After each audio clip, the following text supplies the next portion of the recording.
लेकिन चंद्रशेखर ये बताइए कि सपा बसपा दोनों पार्टियों के साथ भी आप तैयार हैं जाने के लिए, कोई दिक्कत नहीं है आपको?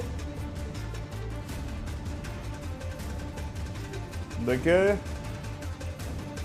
जिनसे समझौता होता है उनसे संघर्ष नहीं होता, और जिनसे संघर्ष होता है उनसे समझौता नहीं होता। तो मेरी इन दलों से लड़ाई तो कोई नहीं है मेरी। तो मैं तो किसी भी दल के साथ जिससे मेरे लोगों के अधिकार सुरक्षित रहें, तो वो जिससे मैं अपने लोगों का भला कर सकूं जो बेबस हैं। जी एक तरफ सुनिए रोहित जी, जी बोलिए बोलिए। एक तरफ लोगों के तन पे कपड़े नहीं है, पेट में रोटी नहीं है, नौजवानों पे रोजगार नहीं है, महिलाएं सुरक्षित नहीं है।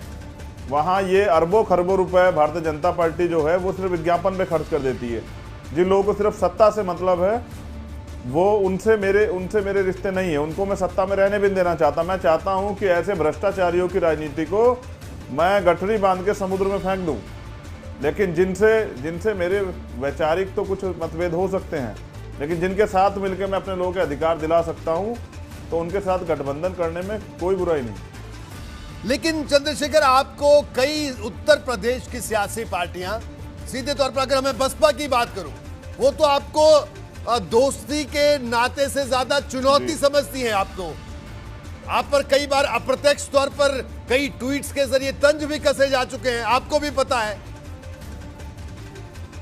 इस पर क्या कहना है?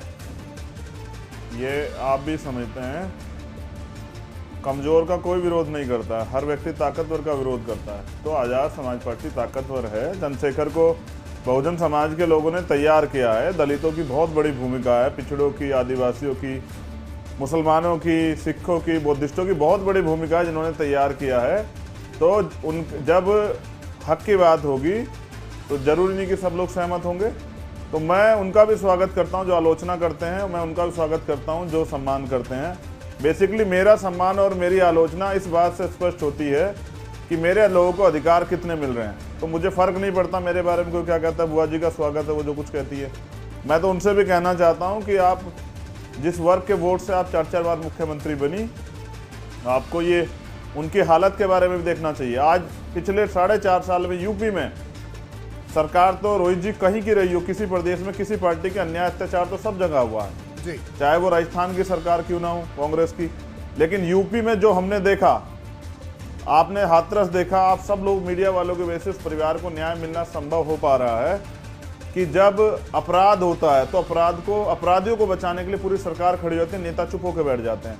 तो जब दलित बच्चों की जो है इज्जत तार की जाती है, उनको मारा पीटा जाता है, उनका सामूहिक अपमान होता है, उनको जो है तमाम तक सताया जाता है, थाने में उनकी रिपोर्ट नहीं लिखी जाती, अधिकारी उनके सुनते नहीं, उनकी ज़मीन दबा ली जाती है, उनके घर जलाए जाते हैं।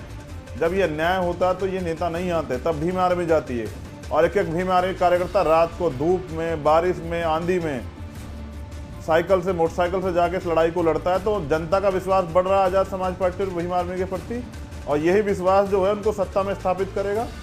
और जब वो सत्ता में आज उनके हाथ में होगी तभी उन लोगों का भला हो सकता है। ठीक है, किसी दूसरे के भरोसे उनका भला नहीं होगा। जो लोग नारे देते सबका साथ सबका विकास, उन्होंने तो दिखा दिया क्या किया उत्तर प्रदेश में।